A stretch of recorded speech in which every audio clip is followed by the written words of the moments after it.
contundente. Estaba dispuesto a hacerlo. Estaba dispuesto a estar en esto. He was the right man, and he was prepared to do it. He was prepared to do a lot of things. It would have made no sense to contact him otherwise.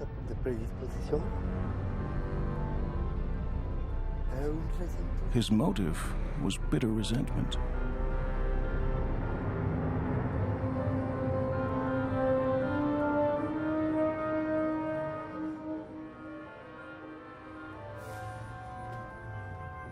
On the morning of November 22nd, 1963, Lee Harvey Oswald was on his way to kill President John F. Kennedy.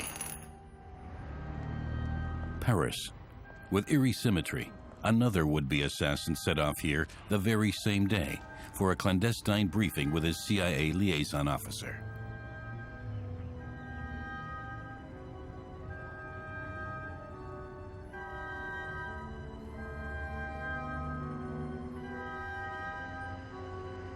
This man's target was Fidel Castro, whom he was to kill and replace as Cuba's head of state. His contractor, Robert Kennedy. His name, Rolando Cubela. I'm a doctor, and I said, you have to eliminate a malignant tumor. You can't heal it. The whole arm has to go. Castro is a cancerous tumor.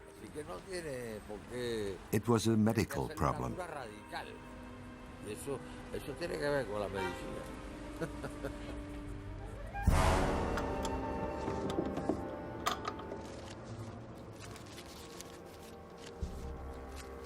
The idea of the poison pen came to me after I talked to our doctor, whose job was to provide medical support. The idea was to stick Castro with the pen filled with black leaf 40, a poison to apply against roots of plants. That's all. You put a little too much in and you killed the plant. Dallas, 7:30 a.m. Oswald headed downtown. President Kennedy paid a last official public visit in nearby Fort Worth.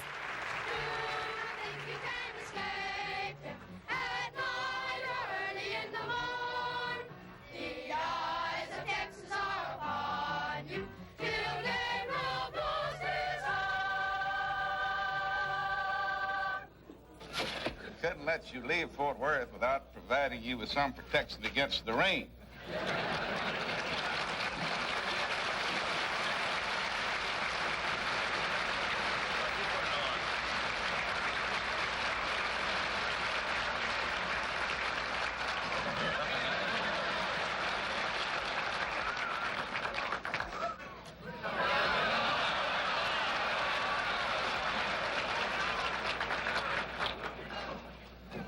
Put it on in the White House on Monday. If you'll come up there, you'll have a chance to see it there.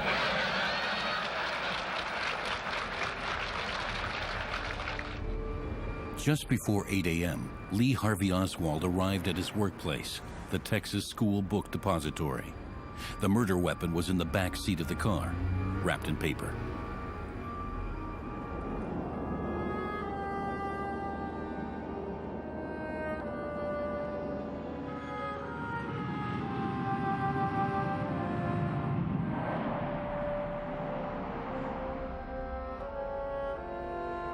On this morning, John F. Kennedy said to his wife, "Jackie, if somebody wants to shoot me from a window with a rifle, nobody can stop it, so why worry about it?"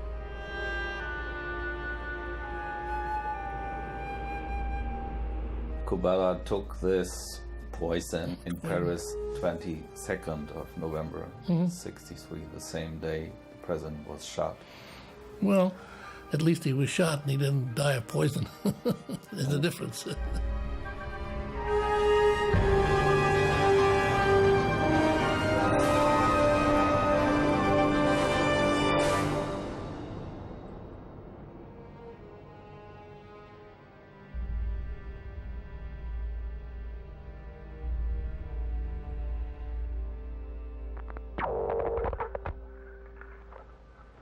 Centro Comercial de Cuba.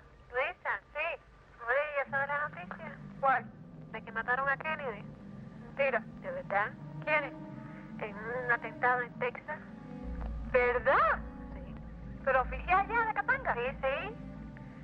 ¿Qué hacía ya? ¿Cuándo sucedió eso? A las 13 horas. ¿Qué hora era eso? La 1. ¡Coño! ¡Qué rico! Vieja, ¿por qué? Coño, ¿a qué? Y al hermano le hirieron y la señora está herida también. ¡Qué rico! ¿Verdad tú?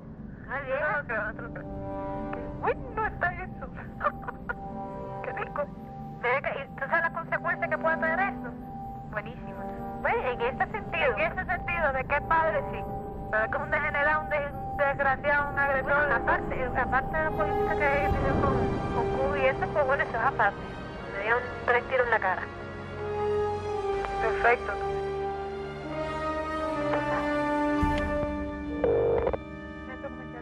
¿Qué tal, Wichi? ¿Qué tal, chico? ¿Cómo has estado? Bien. ¿Ya sabes la última noticia? Sí, claro, me enteré casi antes que Kenny. Parece que aprendieron a un tipo Sí, ya. que es nada menos que presidente de uno de los comités del trato limpio con Cuba. Sí, ya también me enteré. Oye, era gringo tipo, ¿no? Sí. ¿Sí, el que lo mató? Sí. Sí, que había estado en Rusia, que quería nacionalizarse ruso, pero que Rusia no le había querido dar la nacionalización. Oye, como ya sabe cosas, cara. ¿No se sabe quién es todavía? ¿Eh? ¿No se sabe quién es? Pues sí, es un Osven, no sé, Osvi. Sí, por ahí va. No lo recuerdo exactamente. Es ese tipo, pero bueno, se cree que es él, ¿eh? Él no ha confesado nada. Bueno, hasta luego.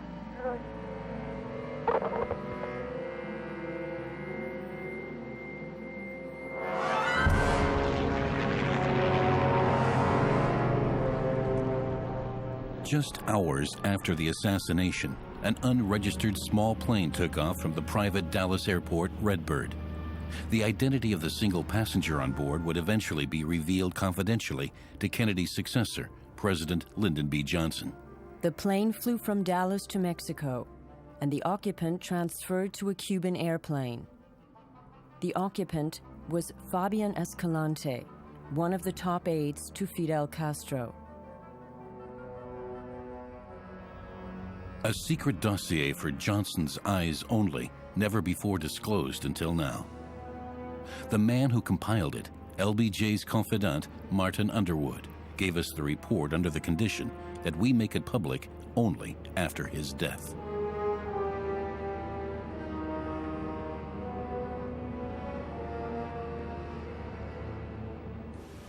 We're in Havana to look for clues. If it can be confirmed that Escalante, head of operations of the Cuban Secret Service, was at the scene of the crime in Dallas, it would open up a whole new politically explosive avenue in the case of the Kennedy assassination. Was there a connection between Castro's revolutionary government and Lee Harvey Oswald? If this suspicion were to prove true, the history of the Cold War would have to be revised.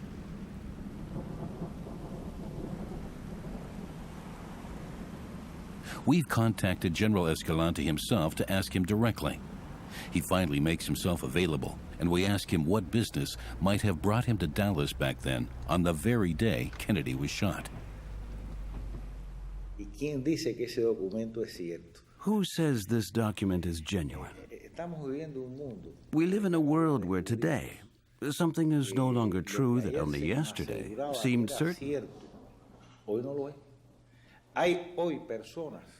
There are intelligent people who doubt the authenticity of the picture of the American moon landing. Were they really on the moon? Apparently, yes, but I'm not so sure. ¿Estaban en la luna realmente? Al parecer sí, pero yo no tengo la certeza de que todo eso sea cierto. Porque es que si hay so much is forged and falsified. What is true? What's a lie? ¿Qué cosa es verdad y qué cosa es mentira?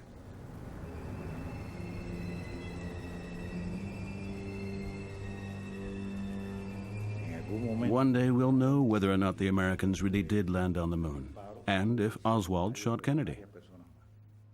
What do you think? There were several snipers.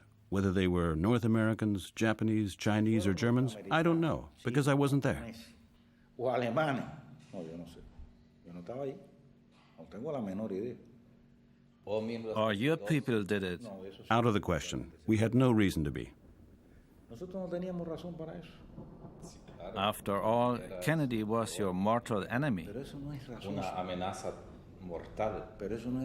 That's not enough. We have the ethics and morals of our revolution. We've only survived. We have been victorious over the world's largest empire for over 40 years because the strongest weapons of our socialist revolution are its solid, fundamental moral and ethical principles.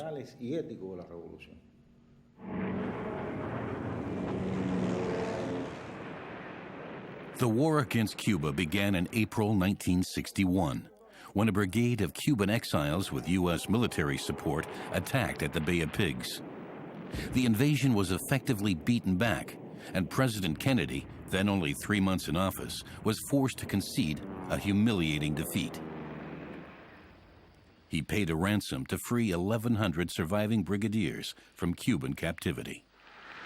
For your small brigade is a tangible reaffirmation that although Castro and his fellow dictators may rule nations, they do not rule people. That they may imprison bodies, but they do not imprison spirits. That they may destroy the exercise of liberty, but they cannot eliminate the determination to be free.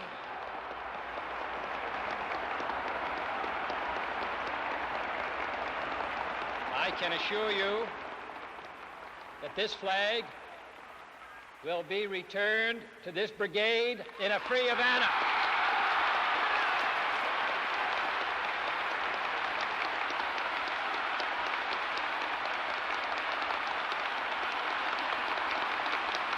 Los gusanos, los privilegiados, los parásitos y los hijos de los parásitos que quieran enarbolar la bandera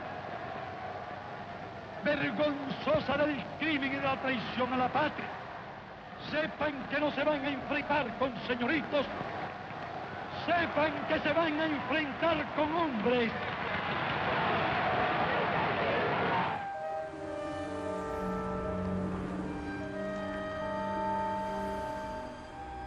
The Bay of Pigs debacle left Kennedy determined to get rid of Castro by other means. He authorized a covert war against Cuba. His brother, Attorney General Robert Kennedy, headed the Cuba Committee to coordinate the war. I participated in that as a covert action as a young major, assigned to Cy Vance, who was then Secretary of the Army. There were a number of programs which I can describe that would tell you that was bound to provoke Castro. For example, the conduct of 3 raids a week against Cuba itself, where bridges were demolished, sugar mills, other facilities of the Cuban infrastructure. Bobby Kennedy, I am confident with the knowledge of his brother, it had to be that way because it was so serious, conducted at least 8 attempts to assassinate Castro. Now, during our covert program that I was involved with, which was the raids against mainland Cuba, we were constantly warned by reports from Havana, from Castro himself, that stop. Rolando Cubella was Kennedy's man in Havana. The plan was for this commandant of the Cuban Revolution to seize power and eliminate Fidel Castro in the process. Together with Che Guevara, Cubella had taken the capital Havana in 1959. But when Castro later embraced communism, Cubella secretly began to plan a coup d'etat with the help of the CIA and their health department. We tracked Cubella down in Madrid, a mysterious man. He managed to avoid ever facing charges in Cuba for the planned assassination by poison of Fidel Castro. Hola. Don Rolando. Hola. What was the story with the poison? Bueno, no, pero eso fue una cosa que inventaron, yo no leo. That was their invention. They told me that's how it should be done. I said, no, that doesn't interest me. It was a sort of pen with a projectile.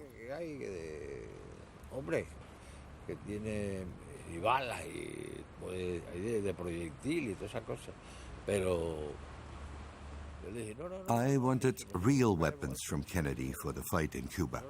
And he sent weapons to our commandant there, Ramon Guin.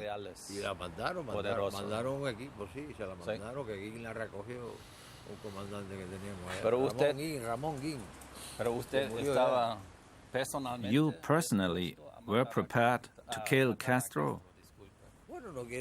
I wasn't the best shot. We had experts for that. But you were responsible. Yes, I don't deny that.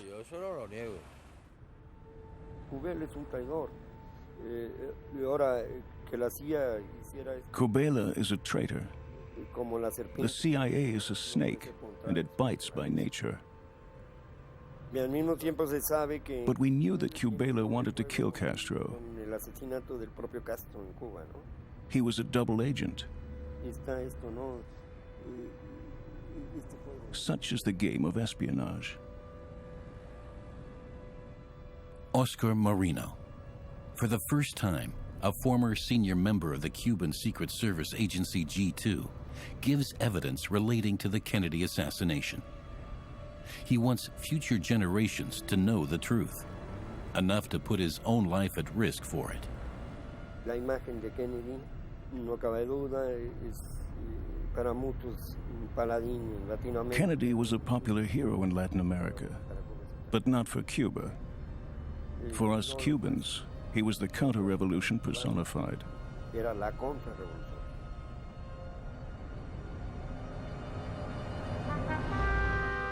Fidel Castro was better informed than the CIA suspected about the secret war fought against him by the Kennedy brothers.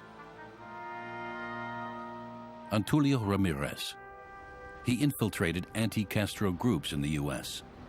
When his cover was blown, he had to beat a quick retreat to Havana, seizing control of a passenger plane from Miami for the purpose. Ramirez was the world's first airplane hijacker and a key witness.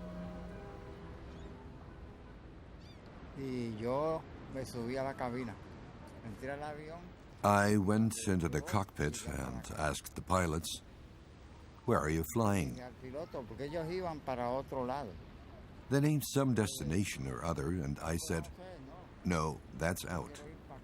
You'll have to take me to Cuba first."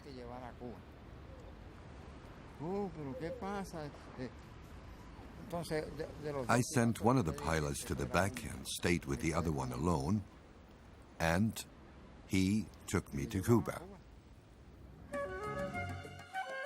Havana was still basking in the glory of the first victory over U.S. imperialism. Antulio Ramirez received a hero's welcome and took up residence in the command headquarters of the Secret Service agency, G2. They trusted me because I had brought them the airplane.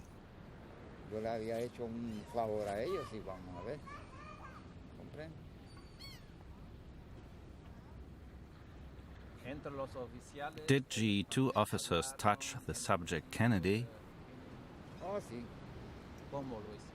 Yes, and I also saw several documents. But I never mentioned that. I wanted to stay out of trouble. But how did they speak about Kennedy? They wanted to eliminate him.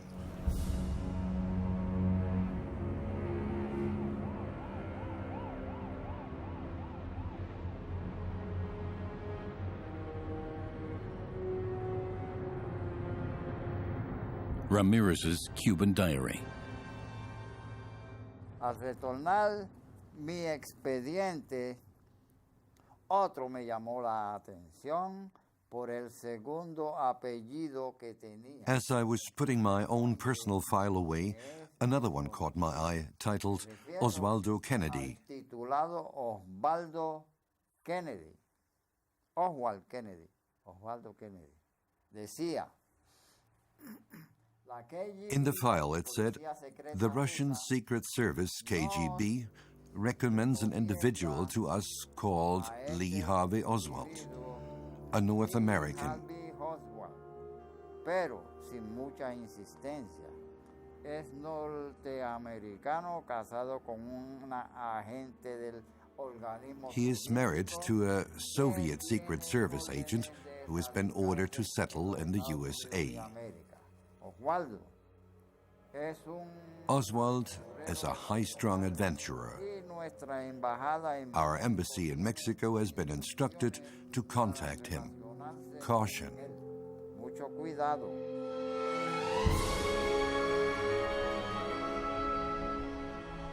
Ramirez's statement is a sensational revelation. The consensus until now has been that the KGB lost all interest in Lee Harvey Oswald after he left the Soviet Union for good in the summer of 1962. To substantiate Ramirez's claims, we meet with a high-ranking officer of the Russian Secret Service Agency, FSB, in Austria, alias Nikolai. He has access to the encrypted KGB archives. Nikolai, was the Cuban Secret Service told by the KGB about Lee Harvey Oswald's availability? Yes, they were informed. Can that be proven? Yes, there is a document in the archive. What's in it? It's a telegram to the head of Cuban Secret Services, Ramiro Valdez, dated July 18, 1962, signed by the deputy head of the KGB, Kuchkov.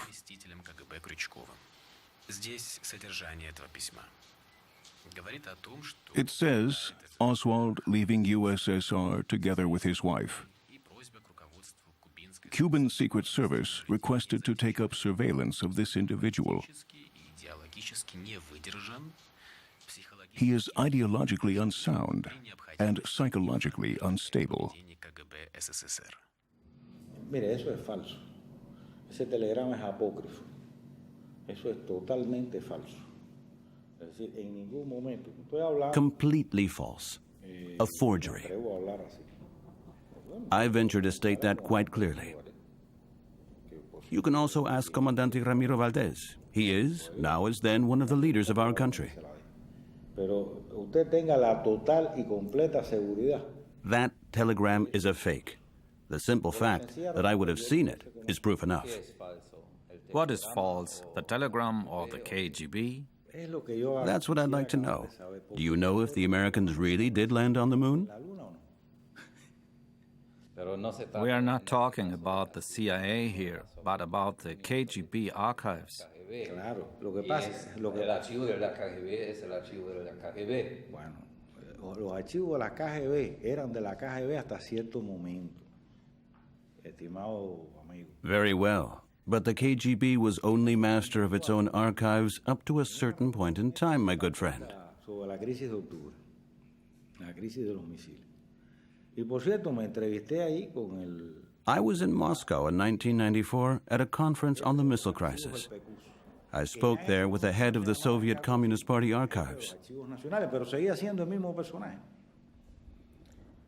He told me that a group of American researchers worked in the archives of the Communist Party and the KGB.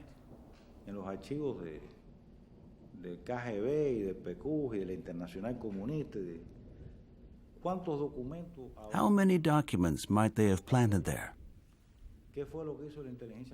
I don't know. But I know what the American Secret Service is capable of.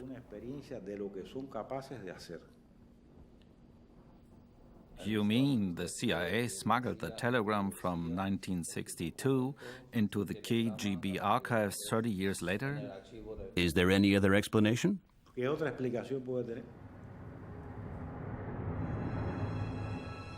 Lee Harvey Oswald. In the winter of 1959, the North American communist went into Soviet exile and found work in a radio factory in Minsk. With his exceptionally high intelligence, he quickly learned Russian. He read Dostoevsky and other classics and knew entire Russian opera librettos by heart.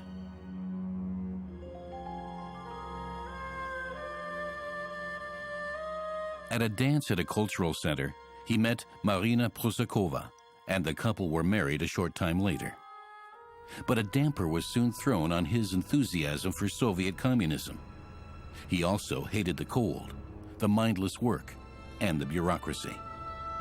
In June 1962, he returned to the United States with his wife Marina and their daughter June.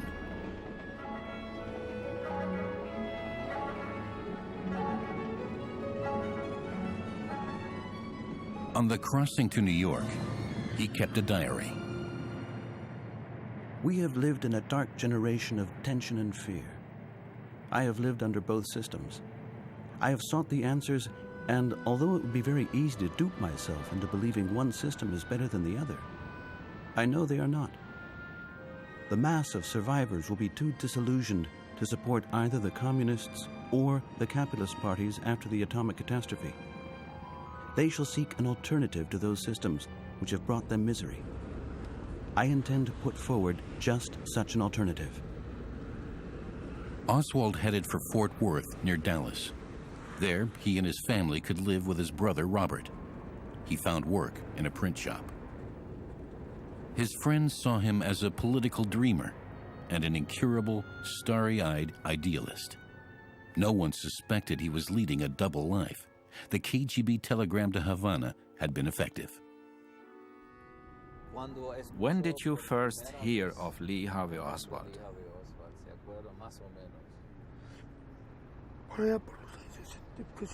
1962, when he was contacted. In November 1962,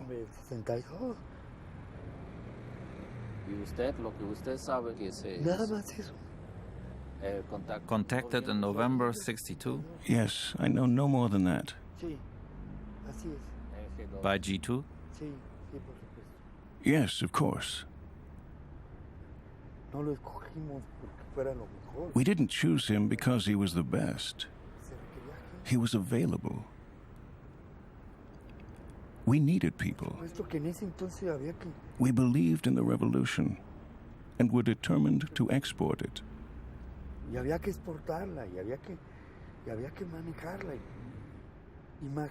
And just imagine someone in the USA.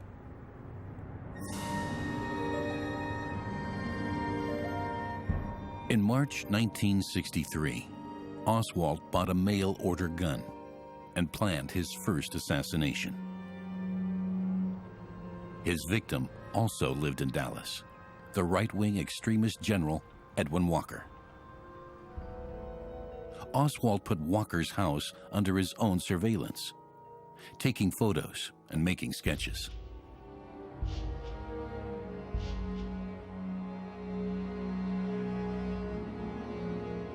General Walker had gained notoriety during the racial unrest at Ole Miss University. He led the white mob in a confrontation as they tried to put a violent halt to the admission of black students to the university. President Kennedy sent 2,000 National Guard troops to ensure that the first black student at Ole Miss was able to complete the registration process unharmed. We preach freedom around the world, and we mean it. And we cherish our freedom here at home. But are we to say to the world, and much more importantly, to each other, that this is a land of the free, except for the Negroes? That we have no second-class citizens, except Negroes? That we have no class or caste system, no ghettos, no master race, except with respect to Negroes? Now the time has come for this nation to fulfill its promise. Oswald saw Walker as America's Hitler, and finally on April 10th took a shot at him through a window. Walker survived, the bullet just grazing his head. Only after the Kennedy assassination did the FBI discover, following an admission by Oswald's wife, that Oswald was the marksman.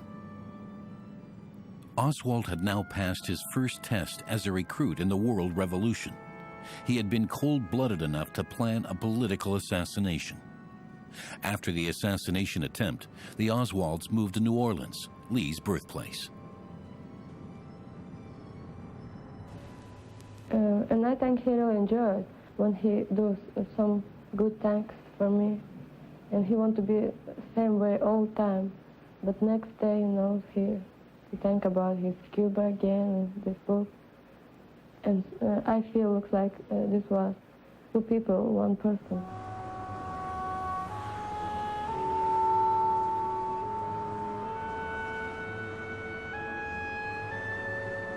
New Orleans was the center of activity for counter-revolutionary Cuban exile groups. They maintained training camps in the surrounding swamplands and plotted commando raids on Cuba, financed by the CIA.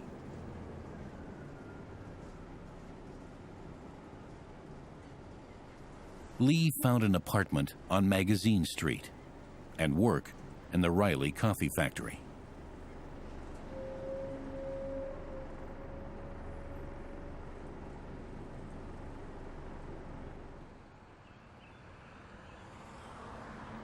Oswald devoted his spare time after work to new political activities. He established a Fair Play for Cuba committee and printed revolutionary handbills. He also attempted to infiltrate Cuban exile groups. Oswald introduced himself and said he wanted to support our fight against Castro. Entonces él se expresó muy en contra de Castro. He claimed to have had military experience in the Marines and could give my people military training.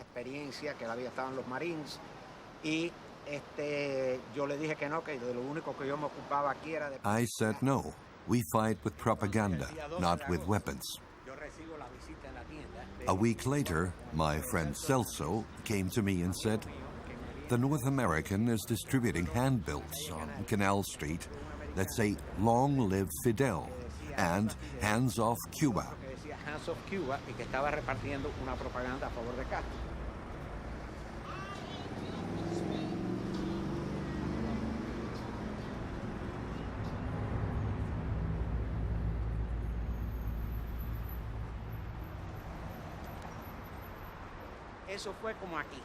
He stood right here. Celso grabbed the handbills from him and tore them up.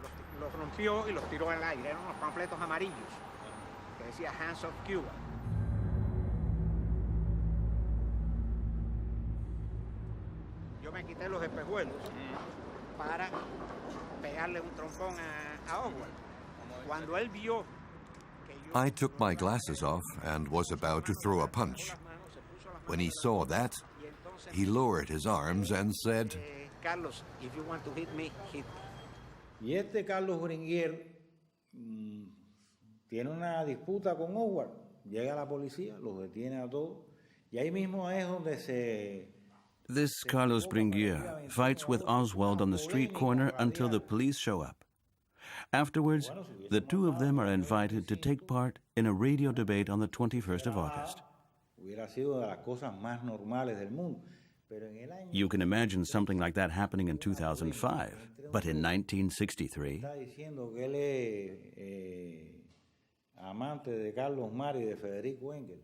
Because of a tussle over a few handbills, a debate with a madman who claims to be a devotee of Karl Marx and Friedrich Engels, the debate was meant to serve later as proof that Oswald was a die-hard communist fighter. Que después del 22 de noviembre se van a utilizar para demostrar que Oswald era un veterano luchador comunista. Todo eso fue creado artificialmente. All of that was staged. That was the role Lee Harvey Oswald had to play in New Orleans. Y esa es la estadía de Oswald en Nueva Orleans. Was Carlos Bringuier part of the show or just being used? No, he was an active participant. He's a CIA agent. On the local New Orleans radio show, the Cuban exiles did their best to expose Oswald, but he skillfully stood his ground. How many people do you have in your committee here in New Orleans? I cannot reveal that as secretary of the Fair Play for Cuba committee. Well, the Republicans are in the minority. I don't see them hiding their membership. Well, the Republicans are an established political party representing a great many people.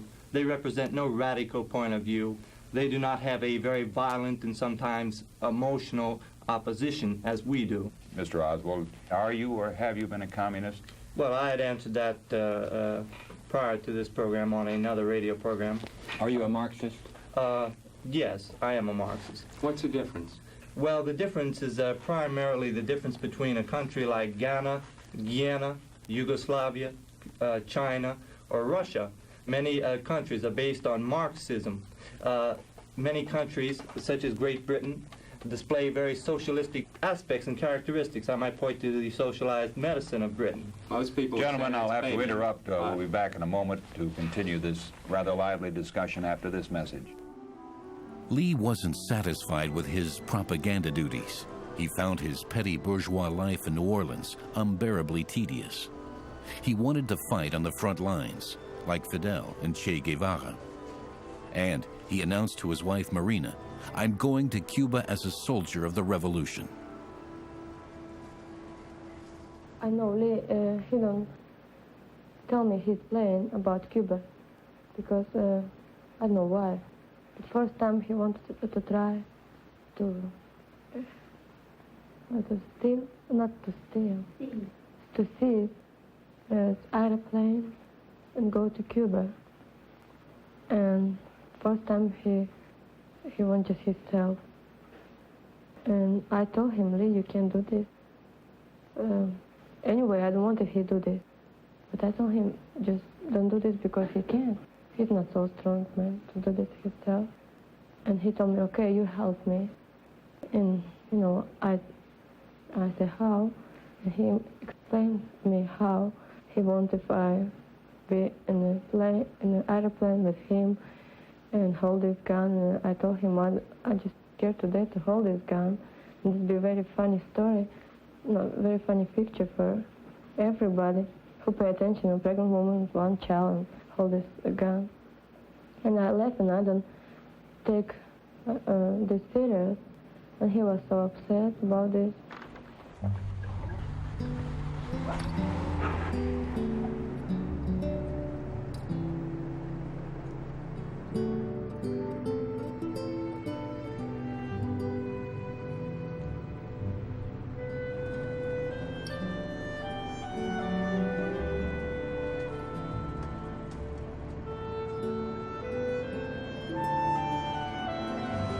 On September 25, 1963, Lee Harvey Oswald traveled by bus from New Orleans to Mexico City. On the same day, the Kennedy administration's special group on Cuba met to embark on a new program of sabotage against Castro's Cuba.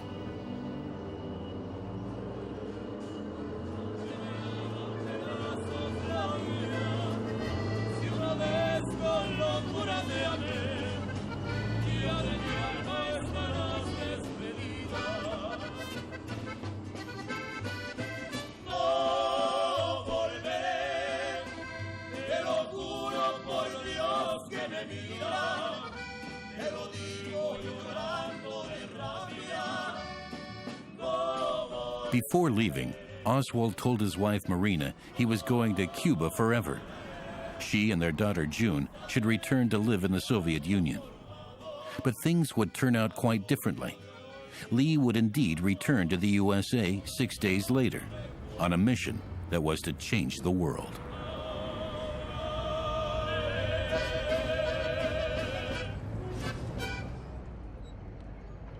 Mexico City may be compared to Pandora's box. Mexico City held secrets that were never explored and remain a mystery today.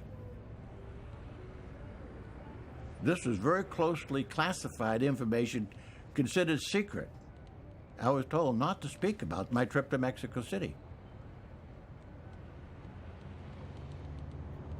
J. Edgar Hoover, the director of the FBI, decided that I should go to Mexico City to coordinate the investigation that should be done. After the Kennedy assassination, FBI supervisor Lawrence Keenan came here to Mexico City to find out what Lee Harvey Oswald had been doing here and who his contacts were. Bueno, amigo, suerte. The criminal trial revisited. Hotel Comercio, where Oswald stayed for $1.28 a night. Now a room costs $6.50 a night. Other than that, nothing much has changed.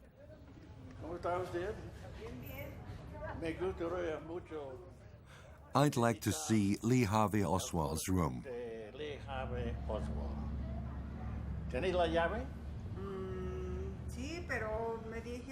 Yes, but you'll have to pay for it first. I have the money here.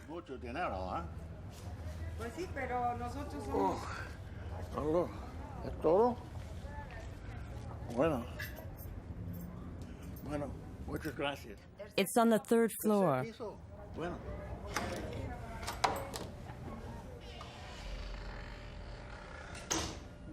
Muy bonito.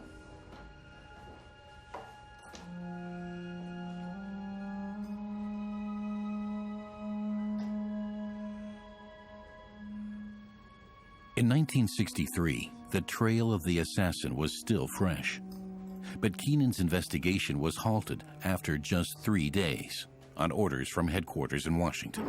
When he arrived from Dallas, he arrived at approximately 10 o'clock in the morning, and he prepared to visit the Cuban consulate. He had the intention of receiving a visitor's tourist visa from the Cubans.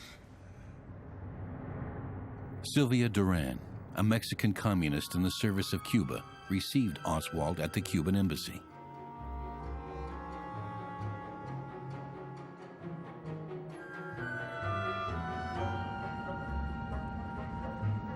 She now lives in a gated community in Mexico City.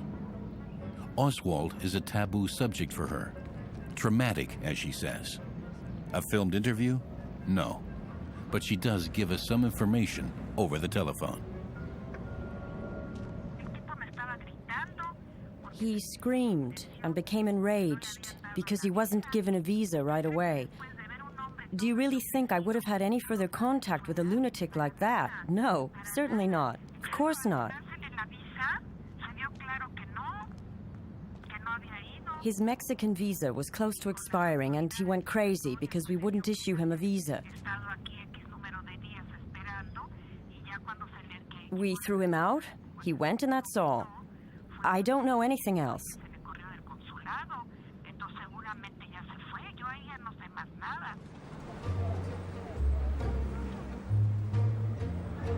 Since 1963, Sylvia Duran has maintained that Oswald had contact with the visa department of the Cuban embassy only and had been thrown out by the ambassador.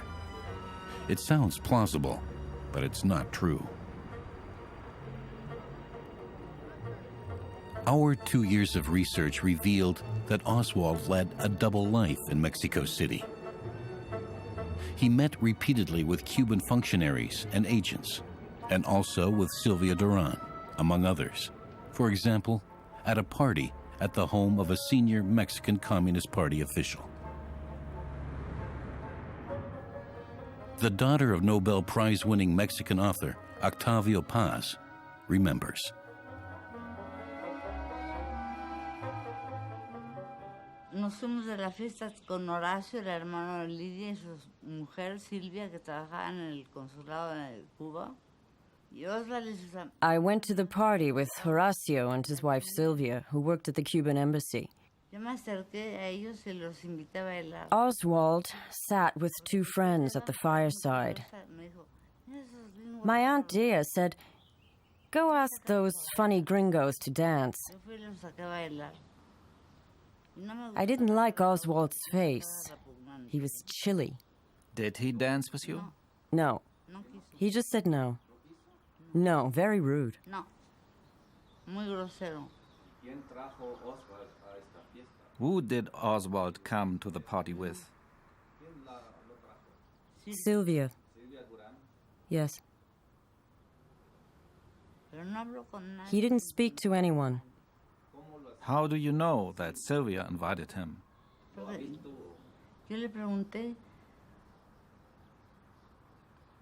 I asked Horacio and Sylvia, and she said I did.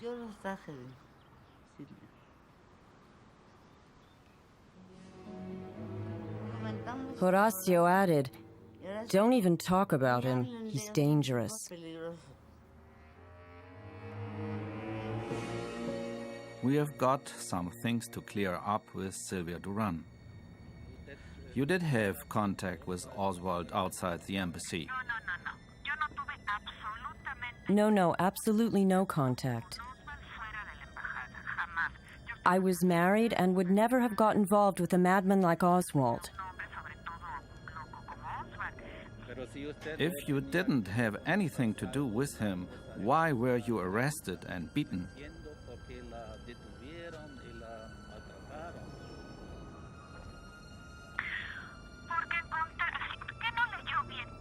Because they found my telephone number in his notebook. That's no reason, of course, but tell that to the Mexican police after the American president has been murdered. Your questions are insulting.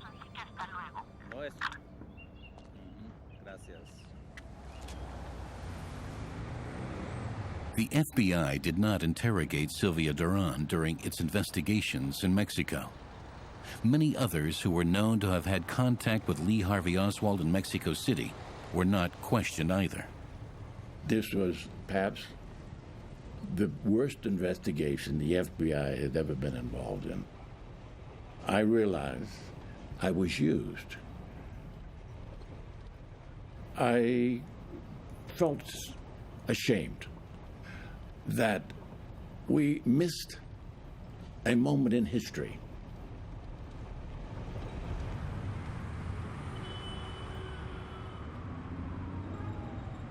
A visit to the Mexican Central Archives. This is also the storage depot for the files of the Mexican Secret Service Agency, DFS, whose officers had arrested Sylvia Duran after Kennedy's death. Maybe we'll find out here why Sylvia Duran isn't telling the truth. What is she afraid of?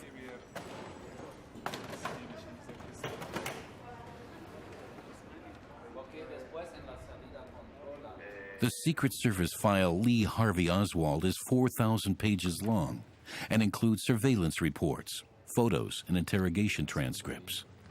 We're only allowed to read 30 pages. Still, we are the first to examine these files. The matter of Lee Harvey Oswald and Sylvia Duran. That's important. It says here, the interrogation, the following questions are to be put to Sylvia Duran. Identity of the Cuban officers who were sent to plot the murder of President Kennedy.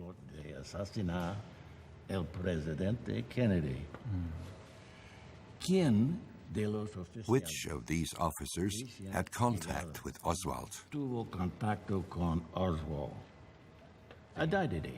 Identity of the black man with reddish hair and a scar on his cheek who turned up at the Cuban embassy. Does he work there? Details? After Sylvia Duran's arrest, the Cuban ambassador in Mexico received a call from Havana, from Cuban President Dorticos himself. The CIA was listening too. An undisclosed wiretap recording.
Bueno, encantado, presidente. Buenas tardes.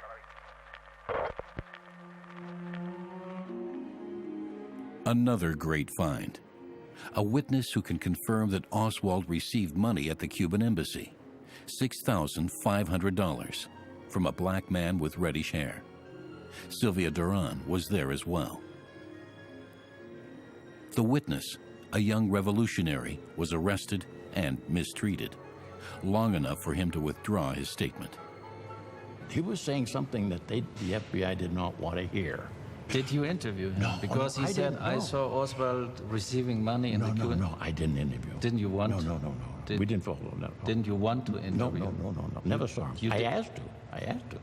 But I was told, forget about it. But why? He's an important witness, maybe. Yeah, but the investigation was all over, Willie. It was all decided. At 4 o'clock, the Attorney General, Robert Kennedy, was told, we have found who the subject is. His name is Lee Harvey Oswald. You understand? Hoover had already said it's all over. He was so powerful that his word was law. There was no more investigation. They wanted to close this out, Willie. Why? They were afraid of what would happen. They didn't want to know the truth for fear it would mean we go to war. Mm-hmm. The ambassador, when I first went in, I sat down and listened to him. He says it won't be long before the missiles will be flying. The missiles, meaning nuclear missiles. He said this as I put this in the report. See? When did you get back to the United States? After your Mexican trip? How many days did you spend in 3.5 days. That's all? Yeah. I could have gone back the same night, but they wanted to make it look, like I accomplished something, but I didn't.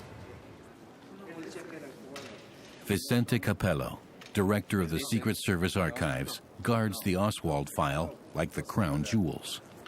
It contains, among other things, the photo of a Cuban agent who met with Oswald.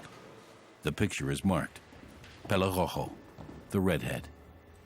For reasons of personal data protection, we're not allowed to show the photo on film.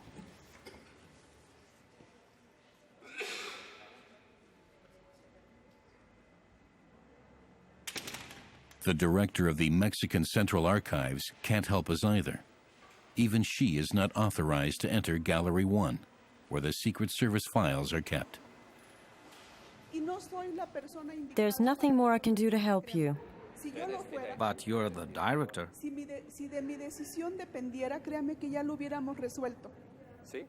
If it were my decision to make, the problem would be solved. I would give you everything concerning Lee Harvey Oswald, everything. El asunto Lee Harvey Oswald está más que tratado en el mundo. Yo les daría todo. Because I don't believe you'll find your trail of evidence running through it. That's my personal opinion. That's one thing. But then there are the regulations that I'm obliged to adhere to, just like Senor Capello and his assistants. Y sus asistentes es muy diferente.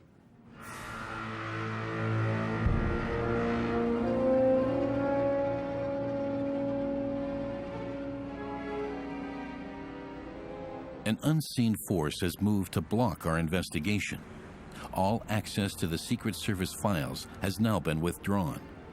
Perhaps the Mexican Secret Services are trying to protect themselves. They did, after all, play a part in the cover-up surrounding the murder of the century, along with Cuba and the United States. For the Secret Service agencies of all three of these countries, Oswald, even in death, still remains an uncomfortable figure.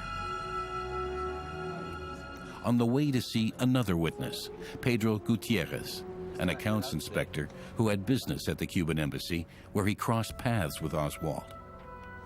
After the Kennedy assassination, Gutierrez wrote a confidential letter to President Johnson. He had seen Oswald leave the embassy and get into the car of a Cuban functionary. The FBI looked into Gutierrez and came to the conclusion that he was a credible source. But instead of following up on the tip-off, the investigators passed the case on to the Mexican secret police, with dire consequences for the witness. The old address is still valid, mail for Pedro Gutierrez, but our visit is unwelcome.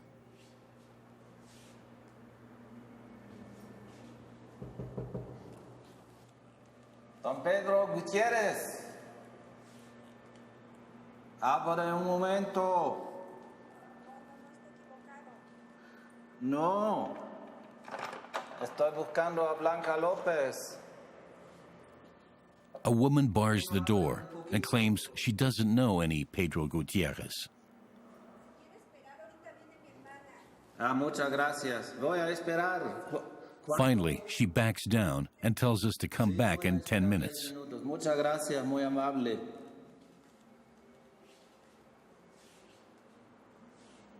The 10 minutes turn into hours. The door remains closed. In the end, his granddaughter agrees to make a statement, but without the camera.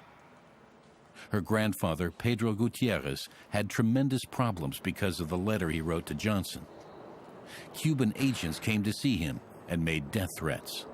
He was forced to flee and now lives under an assumed identity in the United States. Even decades later, the name Oswald sparks fear and loathing in the people who had contact with him, or even just saw him. Why are they at risk?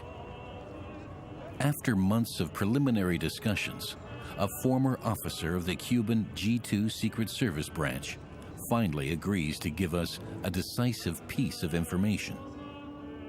In 1963, he was an archivist at the agency's Havana headquarters.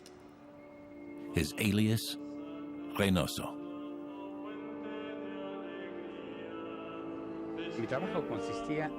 It was my job to encrypt the files.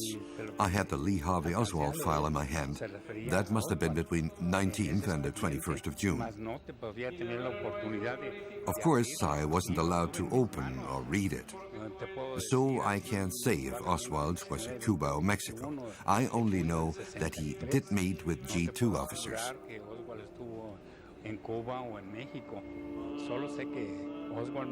His file was kept in the section Foreign Collaborators in the Cuban Revolution.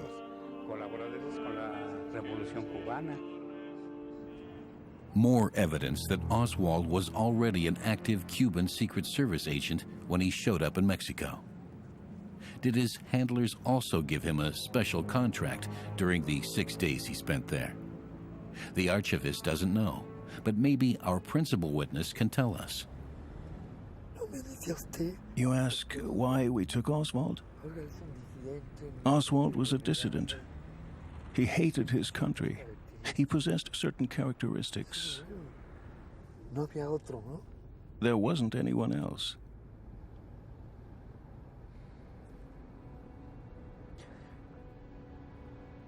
You take what you can get.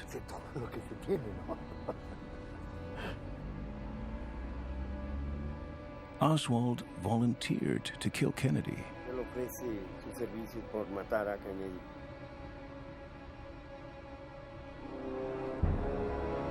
Meanwhile, in Washington, Kennedy was unaware of the growing threat.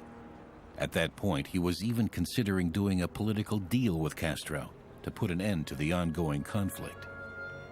But Robert Kennedy pushed to use force to eliminate Castro. This stance put his brother directly in harm's way.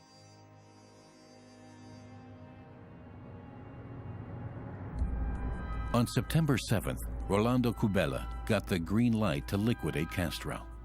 Cubela agreed, but demanded an ambiguous confirmation of the assassination order from Robert Kennedy. Robert Kennedy approved of it? He didn't want me to speak about it. The subject was avoided. But of course I told him, Castro is the main obstacle. He must be eliminated.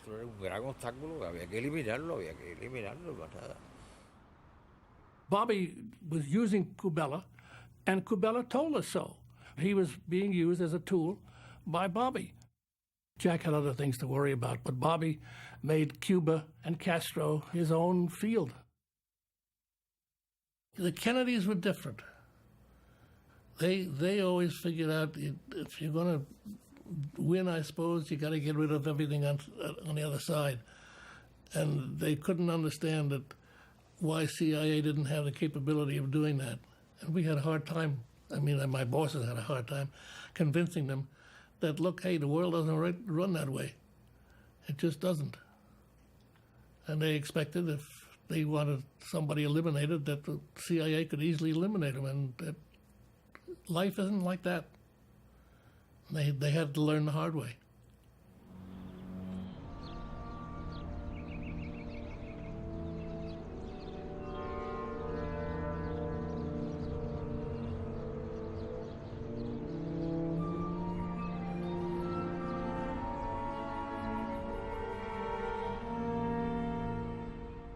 Havana, September 7th.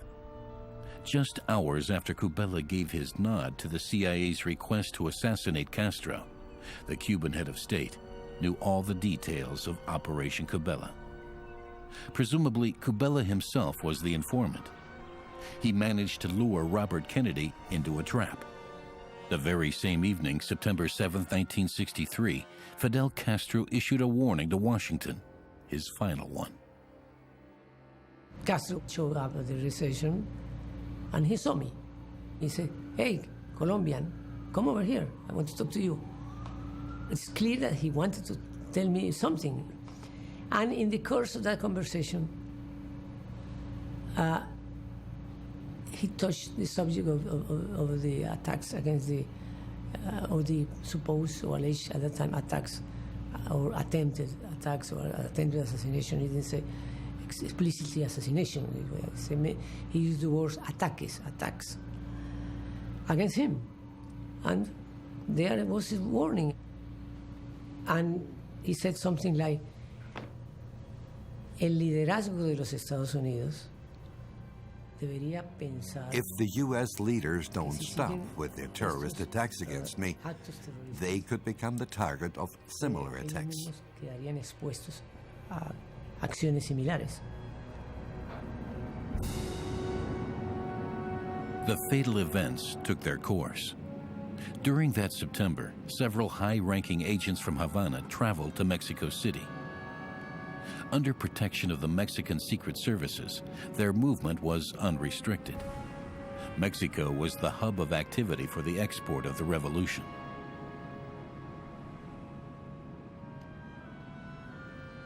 We are looking for definitive evidence that during this time, Oswald had contact with a Cuban liaison officer.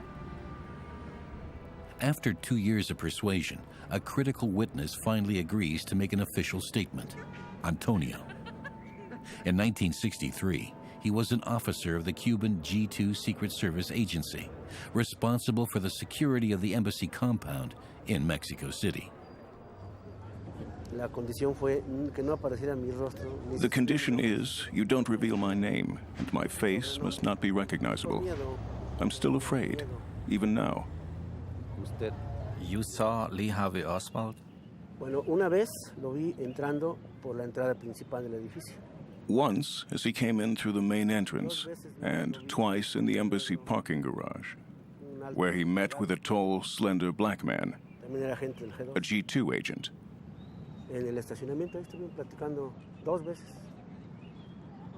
On different days? On 2 different days. I can't remember which ones exactly. What was this agent's name? Carlos, a black man with red hair. What was his position? He was a G2 agent. We almost never saw him at the embassy, but he had access to all the offices. You know his rank? An elite officer from very high up. How did Oswald get into the parking garage? They were supposed to meet there, so I had to allow Oswald access because he was meeting the black man there. They knew each other. Black people don't have red hair. Some do. Blacks are black. Whites can be red-headed. I had a good laugh when I read your question. Maybe a black person can dye his hair red, but that would be very conspicuous. I wouldn't use someone like that as an agent.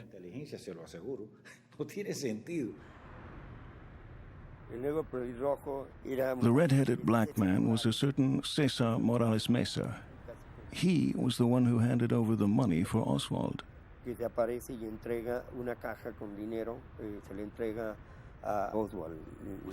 Did you know him? Yes. He was from the Santiago region and was in Mexico as a Cuban spy. He also helped the Mexican government with counter-espionage.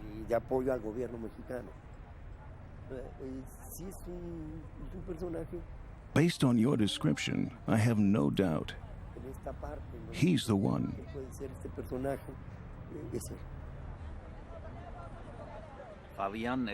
Did Fabian Escalante also have contact with Oswald?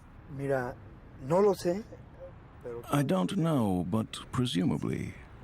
Although I can't say I witnessed it myself. But it has to be assumed that he did.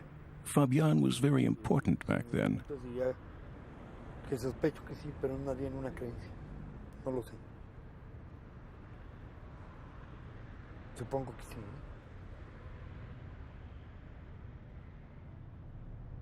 Something like that couldn't have been carried out without his participation.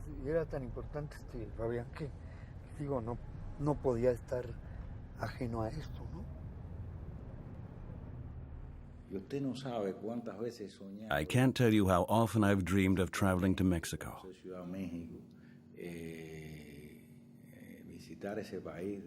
A country so rich in tradition. Unfortunately, it never worked out. You can do all the research you like. You won't find any witnesses. Operation Kennedy was entering the final phase. We know that Oswald was on active duty as an agent of the Cuban G2 as far back as late 1962. We know that Oswald met in Mexico with Cesar Morales Mesa, a high-ranking G2 officer, who passed him operational funds for the preparation of the Kennedy assassination. But Oswald's contacts went even higher up. That is confirmed by a high-ranking Cuban diplomat. Yo tengo la información en la memoria de que Fabián Escalante por alguna misión. I have the information, and I also remember that in 1963, Fabián Escalante was in Mexico on a covert mission in the guise of vice consul. He was the one who received Oswald when he turned up at the Cuban embassy in Mexico. Esto, lógicamente, abre una ventana tremenda. That opens a dangerous door, because when Fabián Escalante appears on the scene, you're dealing with a G2 operation of the highest order.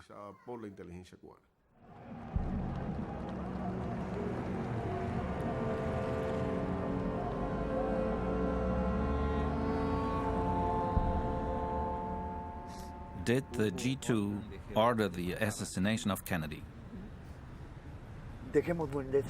Let's just say there was a desire.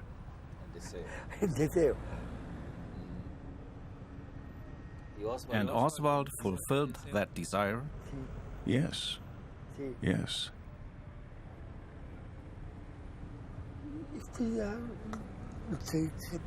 He volunteered.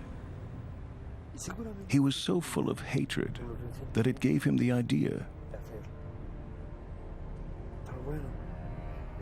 But that's the part of the story I don't want to talk about. Let's just say we used him. He adopted our plans as his own.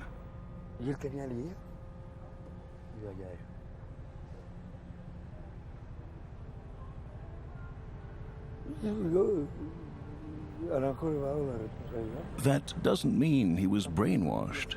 He wanted it too.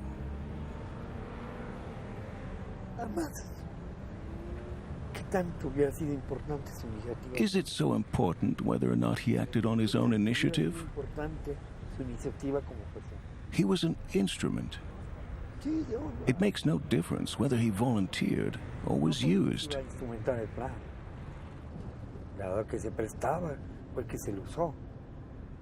¿Quién podía ordenar eso? ¿Un agente aquí? Who gave the order to kill Kennedy? An agent here or...? No, that came from the G2 leadership, of course. Or did it come from Fidel Castro? That is a subject I don't want to broach, but it came from the G2 leadership in any case.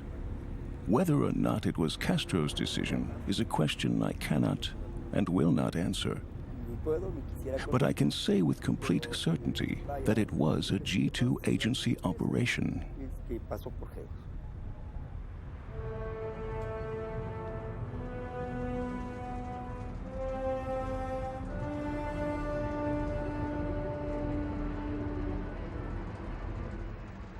On October 3, 1963, Lee Harvey Oswald returned to the United States. He moved to Dallas, but from then on no longer lived with his family. And he had assumed an alias. By day, he worked in the school book depository. In the evenings, he planned the assassination. Kennedy's visit had been announced weeks before. Oswald scouted out the tall office buildings along the planned route of the presidential motorcade and applied for jobs at several companies located there. Only a few days remained until the assassination. Antulio Ramirez, the hijacker and Cuban agent, learned of Operation Kennedy in a conversation with his liaison officer, Martin, in Havana. A secret he has kept to himself until now. Nosotros, desde aquí, les vamos a dar el puntillazo final. Martin said, as far as propaganda goes, we're going to deal the Americans a fatal blow. We're going to kill their president, that jackass Kennedy. Do you want to bet? Before this month of November is out. Vamos, Martín. No me hagas reír. Ustedes no tienen. I said, you're pulling my leg. You can't do that. There is no way you can. Besides, the risk for Cuba would be too great, counterproductive in every way. That's impossible. That's just how it'll happen, Martin said. No one will believe it.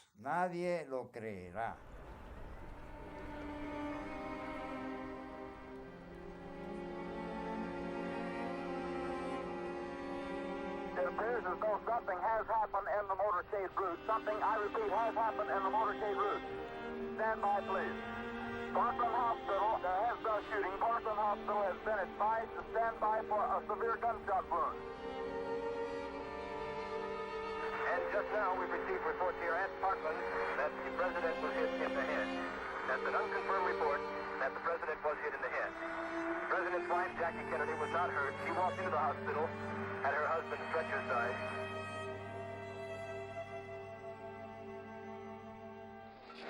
Oswald had fulfilled his mission, and Fidel Castro had been saved. Did you kill the president?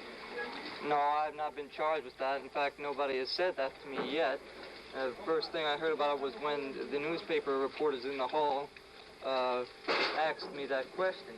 You have been. Nobody said what? Sir? You have been. Nobody said what? Okay, we can't hear you. Okay. What did you do in Russia?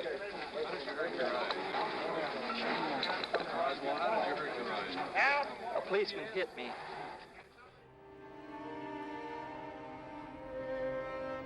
The coffin carrying John F. Kennedy's body arrives in Washington, accompanied by brother Robert, Jackie Kennedy, and the new president, Lyndon B. Johnson. Johnson sincerely feared for his own life. We didn't know what he faced. We didn't know how wide the conspiracy was. President Johnson was determined that he did not want to go to war. He had understood, he was told within 24 hours what was going on with the attempts to assassinate Fidel Castro. Johnson knew that Fidel knew what was going on and that Fidel had the capacity to carry out an assassination.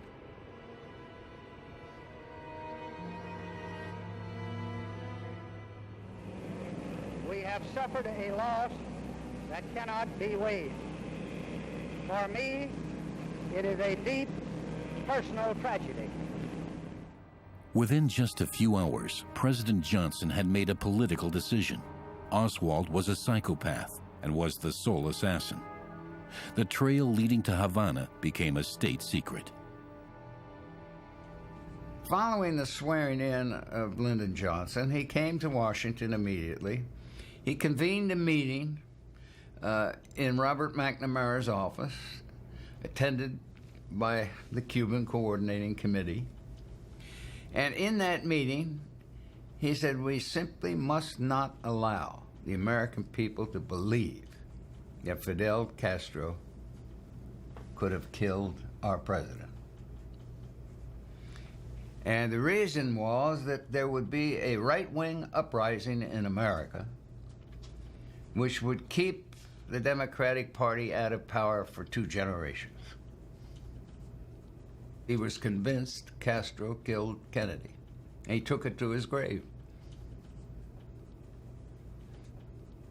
During that meeting, I received a message, which I assume came from the Central Intelligence Agency. I think it did. And in it, it described a visit not just to Mexico, but to Cuba by Lee Harvey Oswald under the auspices of the Mexican Embassy. Now, I brought that message immediately to the meeting because they were dealing with the subject of the Cuban Coordinating Committee and our covert programs, etc. And I was sent a message from that meeting that this was a non-message, that I had not seen it.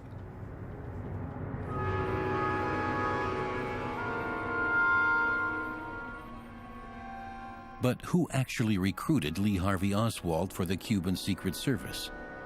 Our principal witness saves this stunning revelation for last. How was Oswald recruited by G2 Secret Service?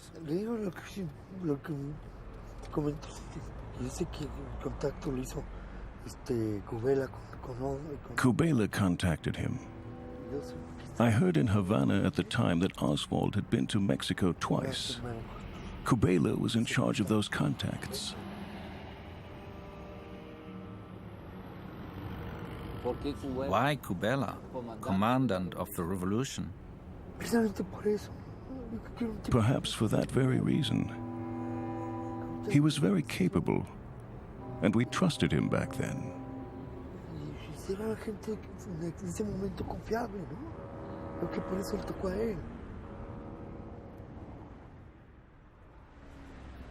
Kubela, who was actually supposed to overthrow Fidel Castro, had recruited Lee Harvey Oswald for Cuban Secret Service duty, a year before the assassination in Dallas.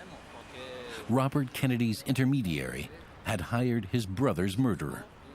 A document from the KGB archives confirms our witness's statement. Kubela met with Oswald several times. It's a KGB document from 1966. It states that you were the one who recruited Lee Harvey Oswald.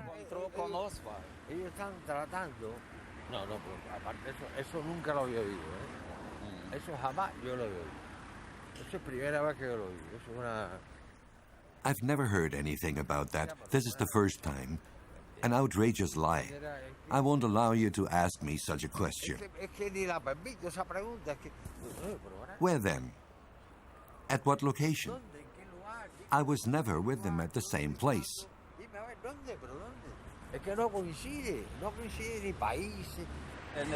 Late 1962 in Mexico. I was only in Acapulco once with Mexican student organizations, which were very powerful in those days. November 1962. Where were you then?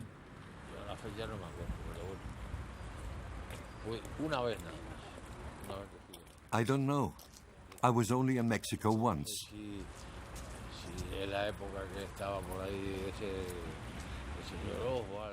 Maybe this Mr. Oswald was there at the same time, and someone put the two things together. Maybe I even saw him there.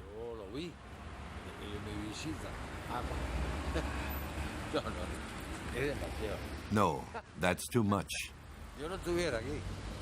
I wouldn't even be alive anymore. They would have taken me out a long time ago.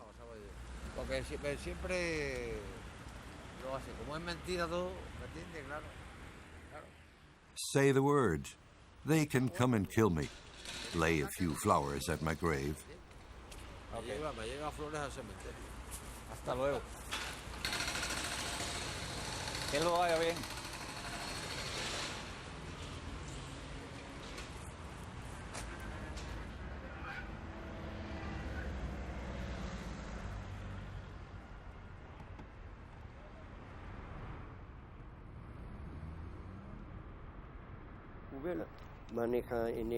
Kubela worked with Oswald's own left-wing fanaticism. Perhaps therein lies the answer to the question of Oswald's motive. He was ruthless and fanatical. He wanted to become a soldier of the revolution and offered his services as Kennedy's killer. We supported him in carrying out the assassination.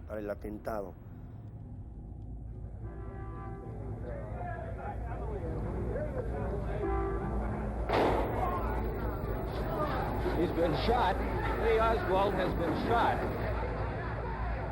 2 days after Kennedy's murder, Lee Harvey Oswald II was shot to death by nightclub owner Jack Ruby.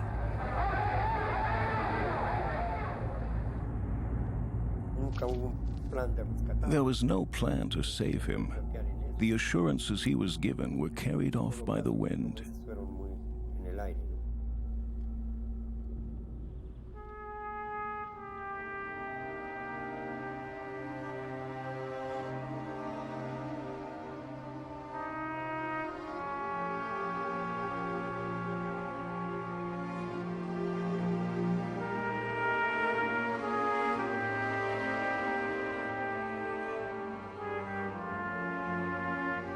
Literally, the day after John Kennedy was assassinated, I went to Arlington Cemetery with Robert Kennedy and walked around the site where would ultimately become the grave of President Kennedy.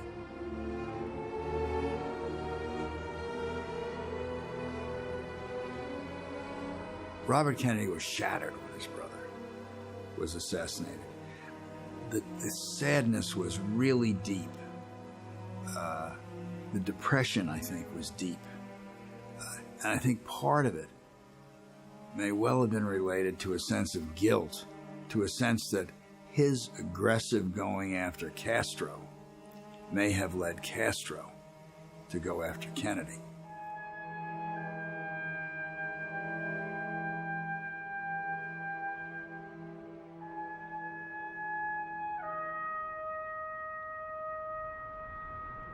What was the Cuban government's motive to assassinate Kennedy? He was an enemy of the Cuban Revolution. His hostility was deep-seated.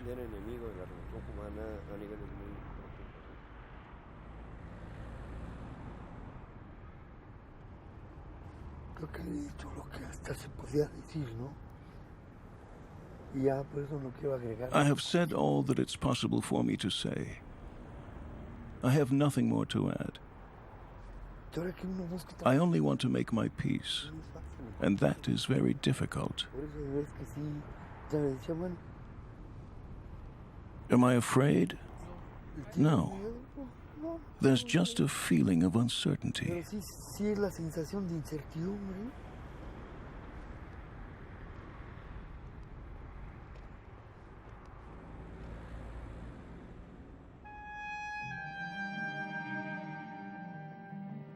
But I've a rendezvous with death at midnight in some flaming town when spring trips north again this year, and I, to my pledged word am true, I shall not fail that rendezvous.